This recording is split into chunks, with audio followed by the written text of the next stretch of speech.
तो आज CCS university फैसला ला सकती है कि आप प्रमोट होंगे, बिना पेपर पास होंगे या फिर एग्ज़ाम होंगे।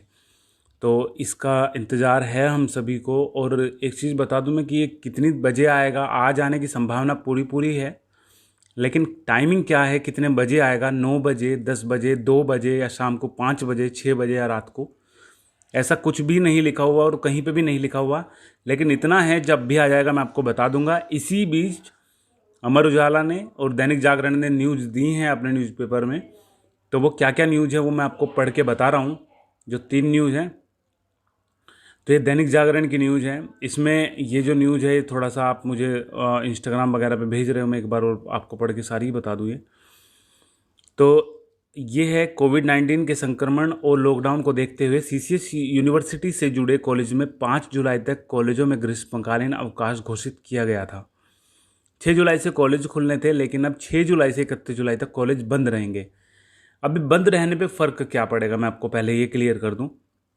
मान लो आप में से बहुत सारे जने ये क्वेश्चन पूछ रहे हैं कि हमारे 2 पेपर हो गए या हमारे 3 पेपर हो गए, हमें किस आधार पे पास किया जाएगा। क्या उस बेस हमारा ये रहेगा कि जो 2 पेपर हो गए उनके बेस पे हमें नंबर दिए जाएं? तो ऐसा नहीं होने का। और कोई कोई ये है कि हमारे तो सारे पेपर हो गए और कॉपी वगैरह चेक हुई है नहीं, हमें नहीं पता है। तो ऐसा है कि अभी जो है 31 जुलाई तक कॉलेज बंद रहेंगे, तो कॉलेज में कोई नहीं जाएगा, यूनिवर्सिटी वगैरह भी नहीं खुलने की। ठीक है। तो 50% वैसे वहाँ पे जा रहे थे, लेकिन उसका भी कुछ पता नहीं है अभी। तो ऐसा है, स्टाफ है कम। स्टाफ कम है, तो जिनके पेपर हो गए उनका भी अगर कॉपी वगैरह चेक नहीं हुई है, लाखों में अगर उनकी कॉपी पड़ी हुई है, तो फैसला होगा बस ऐसे ही कि प्रमोट कर दिया जाएगा। ठीक है, क्योंकि जो स्टाफ है वो लगेगा एडमिशन पे अब, कि एडमिशन कैसे कराएं और आपकी ऑनलाइन तैयारी कैसे कराएं। ठीक है, बाकी सब कुछ क्लियर हो जाएगा जब गाइडलाइन आ जाएगी। आगे इसमें देखते हैं। शिक्षक कॉलेज नहीं जाएंगे, बल्कि घर घर पर रहते हुए ई कंटेंट तैयार करेंगे। ठीक है, तो ये कंटेंट तैयार करना है उन्हें, क्योंकि अगले सेशन में बच्चों को पढ़ाना है। कुलपति प्रोफेसर एन के तनेजा ने रविवार को यह आदेश जारी किया है। शिक्षकों को अनिवार्य रूप से ऑनलाइन शिक्षण कार्य के लिए ई कंटेंट तैयार करने को कहा गया है। हालांकि प्रवेश परीक्षा व प्रशासनिक कार्य के लिए प्राचार्य शिक्षकों को आवश्यकता अनुसार यूनिवर्सिटी या कॉलेज में बुला सकते हैं। प्राचार्य अपने स्तर पर ऑनलाइन और दूरस्थ शिक्षा की सूचना विश्वविद्यालय को भेजेंगे। ठीक है, ये वही चीज़ है। अब इसे पढ़ लेते हैं। रेगुलर और प्राइवेट छात्रों में रहेगा अंतर। ये मतलब आज की गाइडलाइन को नज़र में रखते हुए ये बनाया गया है। तो चलो पढ़ लेते हैं। चौधरी चरण सिंह विश्वविद्यालय और उससे जुड़े कॉलेजों की परीक्षाएं रद्द होने के बाद प्रोन्नत करने के फॉर्मूले का इंतजार है। स्नातक और परास्नातक कक्षा के छात्र छात्राओं को किस तरह से अगली कक्षा में बगैर परीक्षा दिए जाएंगे। सोमवार को कुछ स्थिति स्पष्ट हो सकती है। तो आज सोमवार है, आज स्थिति स्पष्ट हो सकती है कि क्या करेंगे और कैसे करेंगे। शासन की ओर से बनाई गई कमेटी की रिपोर्ट पर अभी मंथन किया जा रहा है। फॉर्मूले में रेगुलर और प्राइवेट छात्रों के लिए अलग अलग प्रक्रिया अपनाई जा सकती है। तो ये मतलब पक्का नहीं है कि ऐसा होगा कि रेगुलर की अलग आएगी, प्राइवेट की अलग आएगी। तो ऐसा माना जा रहा है कि ऐसी जो है प्रक्रिया अपनाई जा सकती है, मतलब फाइनल नहीं है ये। सीसीएस यूनिवर्सिटी समेत प्रदेश के सभी राज्य विश्वविद्यालयों की परीक्षाएं रद्द हो गई हैं। अब सब मानकर चल रहे हैं कि विश्वविद्यालय के सभी छात्र बगैर परीक्षा दिए अगली कक्षा में चले जाएंगे। कुछ कोर्स ऐसे हैं जिसमें किसी भी हालात में बगैर परीक्षा कराएं अगली कक्षा में प्रोन्नति नहीं हो सकती है। इसमें मेडिकल से जुड़े कुछ कोर्स प्रमुख हैं। इसके साथ ही प्राइवेट परीक्षार्थियों के तौर पर परीक्षा फॉर्म भरने वाले छात्रों की परीक्षा कराए बिना अगली कक्षा में प्रोन्नत नहीं किया जा सकता है। संभव है कि या तो प्राइवेट की बाद में परीक्षाएं कराई जाएं, या फिर प्राइवेट परीक्षार्थियों की परीक्षा भी अगले सत्र में के लिए स्थगित कर दी जाए। तो इसका भी स्थिति कुछ भी वैसे नहीं है कि हाँ कुछ स्थिति इसकी पक्की पता है। उनमें मेडिकल का तो स्टार्टिंग से ही जो है जो न्यूज़पेपर वगैरह उनमें बता रखा है कि उनमें मुश्किल ही होंगे जो फाइनल ईयर वाले हैं, लेकिन देखते हैं क्या होता है। कमेटी की रिपोर्ट तो अभी नहीं आई है, शासन की ओर से कोई निर्देश नहीं दिए गए हैं। ये चीज़ देखिए, कमेटी गठित हुई थी उसकी रिपोर्ट अभी तक नहीं आई है।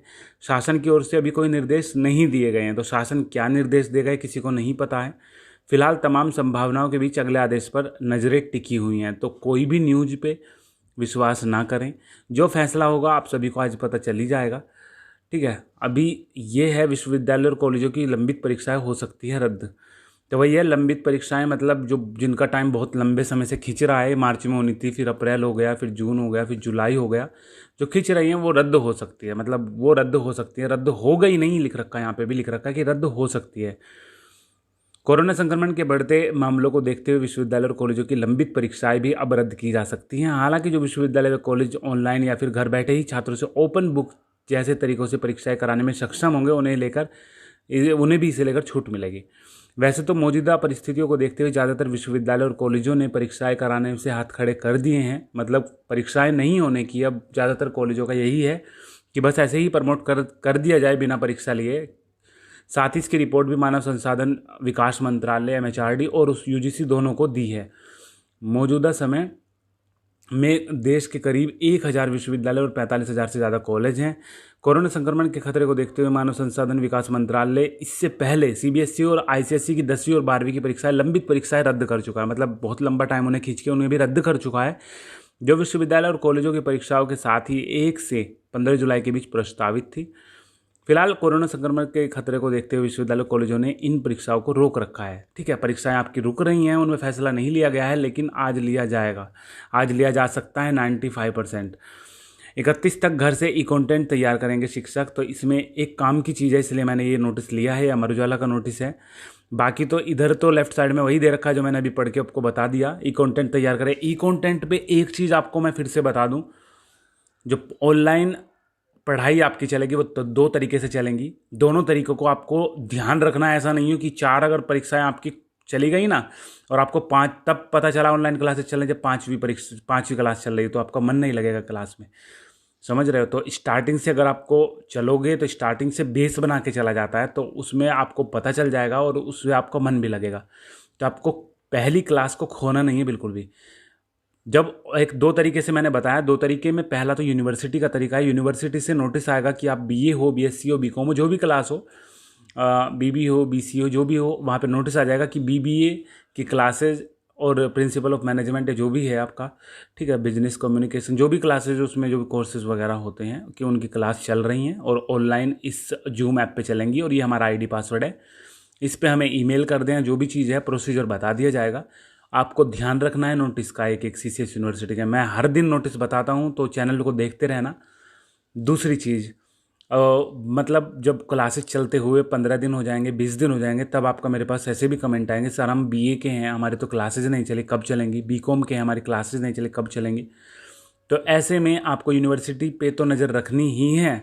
उसके अलावा अपने कॉलेज के फैकल्टी या फिर किसी भी अपने क्लास टीचर वगैरह से पता करते रहें कि हमारी ऑनलाइन क्लासेज कब चलेंगी। वो ही आपकी क्लासेज ऑर्गेनाइज कराएंगे, ठीक है, क्योंकि टीचर को ट्रेनिंग वगैरह दी जा रही है और वो आपको ऑनलाइन पढ़ाएंगे। यूट्यूब से पढ़ाएं, व्हाट्सएप से पढ़ाएं, टेलीग्राम से पढ़ाएं, कैसे पढ़ाएं वो उनकी हेडेक है। बस आपके पास कंटेंट आ जाएगा कि ये पहला चैप्टर है या पहला टॉपिक है, इस तरीके से आ जाएगा। बाकी हर टीचर का अपना तरीका होता है, उन्हें जिस पे सुविधा लगती हो, जिस पे कंफर्टेबल वो हो, उस पे पढ़ाएंगे। अभी इस नोटिस में क्या है वो मैं बता दूं आपको। देखो, सीसीएस यूनिवर्सिटी, अभी ये नोटिस मैंने इसलिए लिया है क्योंकि एक भाई का सुबह मेरे पास मैसेज आया। उन्होंने मुझसे पूछा कि एलएलबी की क्लासेज मतलब रजिस्ट्रेशन स्टार्ट हो गए हैं क्या। देखो, रजिस्ट्रेशन जो स्टार्ट हो रहे हैं, यूजी के स्टार्ट हो गए वो मुझे पता है, लेकिन उसमें बाहर नहीं लिख रखा कि कौन कौन सी क्लासेज हैं। ठीक है, लॉकडाउन है इसलिए मैं कैफ़े नहीं जा पा रहा हूँ, तो इस वजह से मेरे पास फॉर्म नहीं है। तो मुझे आपसे ही पता चलता है कि कौन से फॉर्म चल रहे हैं, या फिर न्यूज़ से पता चलता है, या फिर कोई फॉर्म मेरे पास व्हाट्सअप पे आता है, वो भरने के बाद मुझे पता चलता है कि हाँ इसकी फ़ीस कितनी है और कौन कौन से फॉर्म है। ठीक है, तो अभी थोड़ा सा काम ढीला चल रहा है, आप सभी को पता ही है। तो अभी ये मैं थोड़ा सा पढ़ के बता दूं। सीसीएस यूनिवर्सिटी कैंपस और कॉलेजों में एलएलएम, एमफिल, एमएड, एमपीएड और बीपीएड में रविवार शाम तक 4,842 रजिस्ट्रेशन हो गए हैं। 10 जुलाई आवेदन की अंतिम तिथि है। तो ये कोर्सेज हमें पता चले, इनके जो है परीक्षा फॉर्म भरे जा रहे हैं, एडमिशन फॉर्म भरे जा रहे हैं, रजिस्ट्रेशन है ना ये। 10 जुलाई आवेदन की अंतिम तिथि है, 10 जुलाई से पहले से भर लें। एंट्रेंस एग्जाम जुलाई के अंत में होगा, तो इनका एंट्रेंस एग्जाम होना है जो जुलाई के अंत में होगा। और जुलाई के अंत में कैसा एंट्रेंस एग्जाम होगा आप सभी को पता है। एससी एसटी के लिए प्रवेश परीक्षा शुल्क 500 और सामान्य व अन्य पछड़ा के लिए 700 रुपये रखा गया है। कोविड-19 महामारी के चलते फॉर्म का प्रिंट आउट कैंपस में भेजने की ज़रूरत नहीं है। वहीं कैंपस और इस कॉलेजों में स्नातक में प्रवेश के लिए रविवार शाम तक 3031 रजिस्ट्रेशन हुए हैं।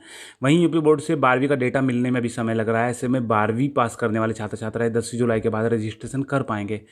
तो अगर आपने अभी अभी 12वीं पास करी है, हर बार की सिचुएशन है ये, इस बार की नहीं है। तो अगर आपने अभी अभी 12वीं पास करी है तो आपका जो डेटा होता है वो CCS से सिंक होने में टाइम लगता है। जब आप होता है क्या है, जब आप फॉर्म भरते हो रजिस्ट्रेशन फॉर्म, तो आपसे पूछता है आपका रोल नंबर क्या है और आपके पापा का नाम वगैरह क्या है। 2-3 चीज़ें पूछता है ये, आपने कब 12वीं करी है।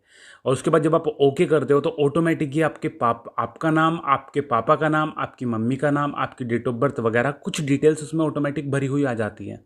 बाकी का फॉर्म आपको फिल करना पड़ता है। तो इससे कंफर्म हो जाता है कि हाँ, ये रोल नंबर आप ही का है और आपका डेटा चढ़ा हुआ है CCS यूनिवर्सिटी की वेबसाइट पे। तो ऐसे जो बच्चे हैं जो नए नए पास हुए हैं तो उनके लिए थोड़ा वेट करोगे आप। अगर साइट खुल भी जाए तब भी कम से कम 3-4 दिन का वेट करना आप, ठीक है, क्योंकि स्टार्टिंग में बहुत प्रॉब्लम आती है साइट पे। तो जिसमें दिक्कत होगी फॉर्म में स्टार्टिंग में वो भरे जाएंगे, फिर वो सही कर लेंगे साइट को, ठीक है। तो बाकी तो अगर आपने पिछले साल करी थी 12वीं तो उनके लिए फॉर्म खुल रहा होगा। 1.65 लाख से अधिक भरे गए परीक्षा फॉर्म। तो ये परीक्षा फॉर्म है। CCS यूनिवर्सिटी कैंपस और कॉलेज में सेमेस्टर के 45 कोर्स में भरे जा रहे परीक्षा फॉर्म की संख्या रविवार शाम तक 1,65,000 पार कर गई है। परीक्षा फॉर्म भरने की अंतिम तिथि 1 जुलाई है। जिन कोर्सों में भरे जा रहे हैं उनमें कैंपस के सभी UG PG CBCS course MA MCOM MSc MSc कृषि LLB LLM के साथ MPhil कोर्सों के साथ फॉर्म भी भरे जाएंगे। B.Ed प्रथम एवं द्वितीय वर्ष, ठीक है। B.Ed का अब मैंने बता दिया, 13 तारीख लास्ट डेट थी फर्स्ट ईयर वाले की, वो चल गए हैं। और शायद सेकेंड ईयर वाले की 9 तारीख है लास्ट डेट, जो चल रहे हैं। BBA BCA BA LLB BCom LLB, ठीक है, इंडियन इंटीग्रेटेड कोर्सेज हैं। BJMC और BVoc BSc computer science, BSc home science clinical nutrition and dietetics, BSc jewellery design, BPES MJMC आदि कोर्स शामिल है। तो ये हैं तो आपके परीक्षा फॉर्म, ऊपर से रजिस्ट्रेशन फॉर्म, ठीक है। तो ये सब चीज़ चल रहे हैं, आप जाके चेक कर सकते हो इन्हें। और जब रजिस्ट्रेशन फॉर्म स्टार्ट होते हैं उसके 3-4 दिन तक आप मत भरा करो इन फॉर्म पे, ठीक है। ऐसे ही कोई सी भी फॉर्म की बात है, जो यूपी पुलिस वगैरह के फॉर्म आते हैं उनकी भी यही मैं बता रहा हूँ। जो दिक्कत गलतियाँ वगैरह होनी होती हैं वो स्टार्टिंग के 3-4 दिन में लोग कर लेते हैं। एग्जाम्पल के तौर पे अगर मैं बताऊं तो SSC CPO SI के फॉर्म भरे गए हैं और आप किसी से पूछ लेना, वो अभी भी यही गलती कर रहे होंगे, बिना नोटिस पढ़े भर रहे होंगे उन्हें फॉर्म को। तो उन पे बता रखा है कि जब आप फ़ोटो लगाओगे, अगर आपने भरा होगा ना, कैफ़े पे भरवाया होगा, खुद भरा होगा, तो आपने अगर नोटिस नहीं पढ़ा होगा तो आपने भी गलती करी होगी, आप देखना। तो उसमें लिखा हुआ है नोटिस में कि जब आप फ़ोटो लगाओगे तो फ़ोटो पे आज की तारीख, जिस दिन जो मतलब ज़्यादा पुराना नहीं फ़ोटो होनी चाहिए, फ़ोटो पे तारीख होनी चाहिए। आप नोटिस चेक कर सकते हो। तो जब भी कोई फॉर्म भरो तो 4-5 दिन बाद भरा करो और नोटिस वगैरह पढ़ के चेक करके भरा करो, क्योंकि फ़ोटो की दिक्कत कॉमन है। रेड बैकग्राउंड कभी भी नहीं होना चाहिए फ़ोटो के पीछे, नहीं तो रिजेक्ट हो जाते हैं फॉर्म। यूनिवर्सिटी वगैरह के तो नहीं हुए, लेकिन आपको वैसे बता रहा हूँ मैं थोड़ी सी जानकारी के लिए। तो नोटिस वगैरह पढ़ के सब चीज़ करनी चाहिए कि क्या है और कैसे है, फ़ोटो कैसा मांग रखा है, और भाई फ़ोटो साइन कैसे मांग रखे हैं, और नोटिस में एलिजिबिलिटी क्या है, और आपकी एज वगैरह आ रही है या नहीं, क्योंकि और परसेंटेज वगैरह, ठीक है। क्योंकि रिजेक्ट हो जाते हैं। B.Ed ने एक बार बहुत सारे फॉर्म, कई हज़ार फॉर्म रिजेक्ट करे थे परसेंटेज के ऊपर, क्योंकि 50% मांग रखी थी और जिसने कम करे हैं, कम पे कर दिया है, वो सब रिजेक्ट कर दिया उन्होंने, बहुत सारी फीस वेस्ट हो गई और कुछ नहीं, ठीक है। तो आज जो भी फैसला आएगा इनका मैं वीडियो बना दूंगा और देखते रहना फैसला। जैसे आपको भी पता चले मुझे इंस्टाग्राम पे बता देना, मैं भी थोड़ा ध्यान रखता रहूँगा इसका, ठीक है। तो फिर मिलते हैं फिर नई वीडियो में। और चलो सही है, बाकी कुछ भी आपको प्रॉब्लम हो किसी भी तरीके की, कमेंट कर देना, ठीक है। और जो चीज़ थी वो मैंने आपको क्लियर कर ही दी। तो अभी तक कोई भी नोटिस पे ध्यान ना दे, सब नोटिस को इग्नोर करे, क्योंकि जब तक शासन का फैसला नहीं आ जाता तब तक सब व्यर्थ है, कुछ भी चीज़ सही नहीं है तब तक। ये अपना अनुमान लगा रहे हैं कि ये हो सकता है और वो हो सकता है, समझ रहे हो ना। तो चलो सही है, बाकी जो बताना था मुझे बता दिया मैंने। चलो सही है, बाकी कमेंट में आप पूछ सकते हो मुझसे, ठीक है भाई।